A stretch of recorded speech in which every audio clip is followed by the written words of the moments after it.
Olá, aqui é o Dom do Mistérios Ocultos e hoje eu vou te conduzir por uma história que, por mais que você ache que conhece, eu te garanto, você nunca ouviu dessa forma.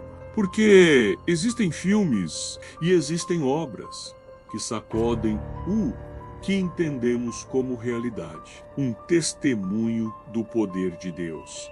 E entre todas as produções já feitas, nenhuma carrega tantos relatos, tantos sinais, tantas coincidências impossíveis quanto a Paixão de Cristo. Um filme que, na superfície, parecia apenas recontar as últimas horas de Jesus, mas nos bastidores aconteceu algo que nem a produção, nem o elenco, nem a ciência conseguiram explicar até hoje.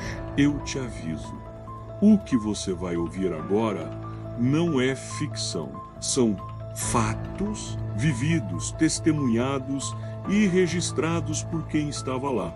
E quanto mais você mergulha nesses relatos, mais uma sensação estranha se instala.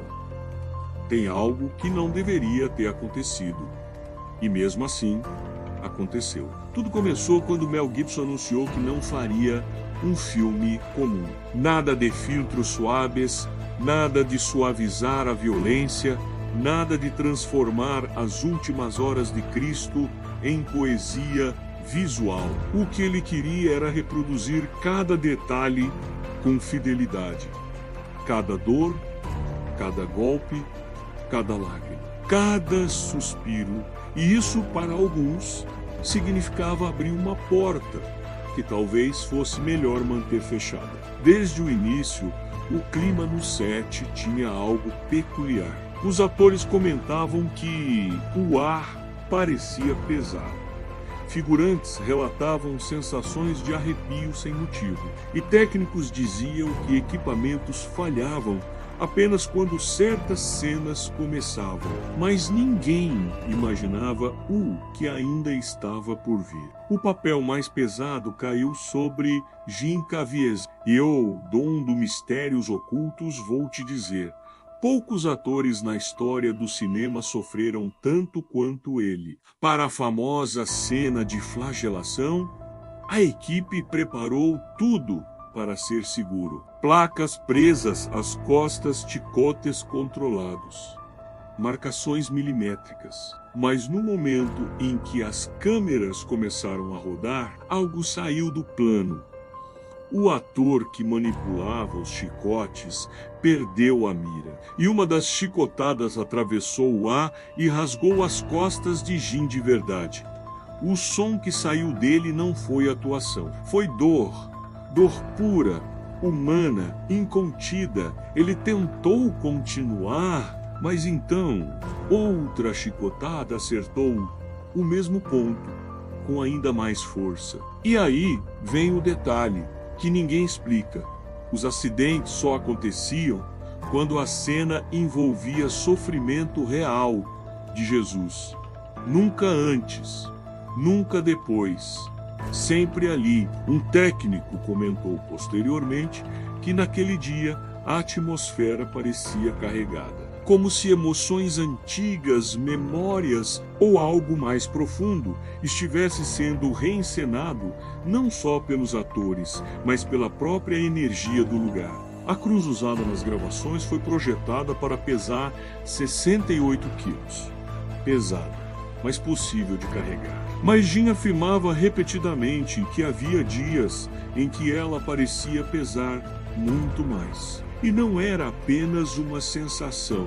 Durante uma das caminhadas com a cruz, ele tropeçou. O peso caiu sobre seu ombro e deslocou a articulação. A dor fez seu corpo curvar.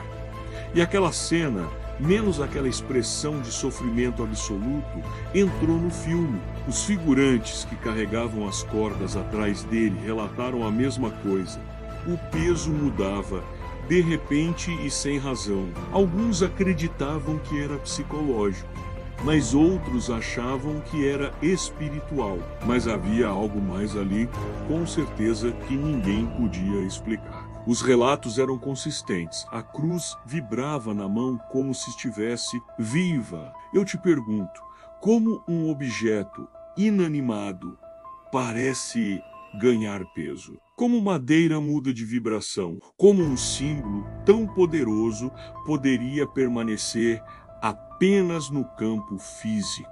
Talvez aquela cruz não fosse apenas um objeto cinematográfico. Talvez ela carregasse a emoção coletiva de todos ali. Ou talvez carregasse algo muito mais antigo. Nos dias de crucificação, o clima simplesmente enlouquecia. O vento chegava do nada. Rajadas tão fortes que balançavam câmeras, tripés, microfones. Jim passou horas preso à cruz. E mesmo encoberto entre as tomadas, o frio era extremo. Ele desenvolveu pneumonia, infecção pulmonar, febre alta. Era como se o próprio ambiente conspirasse para fazê-lo sentir, ainda que minimamente, o que Cristo sentiu. O mais impressionante era que o vento só aparecia quando a câmera rodava, e quando parava, calmaria total. As nuvens se reorganizavam, o clima se acalmava. Cientificamente, inexplicável, espiritualmente. Quem estava lá tinha sua própria teoria. Esse é o ápice de tudo.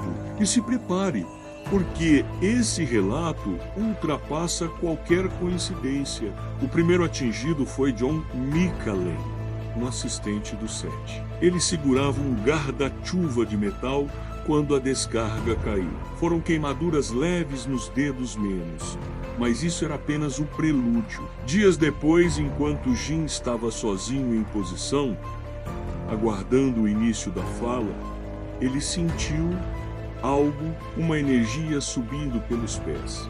Um aviso, uma intuição. Ele sabia que seria atingido. E segundos depois, o céu se abriu com violência e o raio atingiu o ator. As roupas começaram a queimar. Fumaça subiu de seus cabelos. Os figurantes se jogaram no chão, gritando. Mas a história não acaba aqui. 5 minutos depois, o mesmo John Micallef, menos ainda abalado, caminhou até Jim e perguntou: "Você está bem?" No exato instante em que pronunciou essas palavras, um segundo raio caiu e atingiu ele novamente. 3 raios e 2 homens atingidos, um deles 2 vezes. Estatística? Quase zero. Simbolismo? Aí cada um acredita no que quiser, mas ninguém que viveu isso saiu de lá igual. O padre John Bartonek, que era responsável por acompanhar espiritualmente a equipe, contou que nunca em toda a sua vida viu tanta abertura emocional, tanta discussão profunda e tanto desabafo como naquele set. Pessoas que nunca haviam falado sobre fé se abriam. Gente que tinha medo de religião chorava. Outros tinham sonhos estranhos à noite entre as gravações. E 2 atores viveram experiências tão intensas que se converteram ali mesmo. Um era muçulmano, interpretava um dos guardas que agridem Jesus.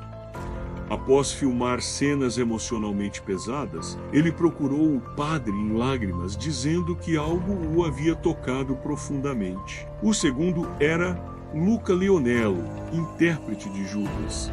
Antes ateu declarado, ele passou a se aproximar da equipe religiosa, conversava sobre fé e refletia, e no final da produção pediu para se confessar.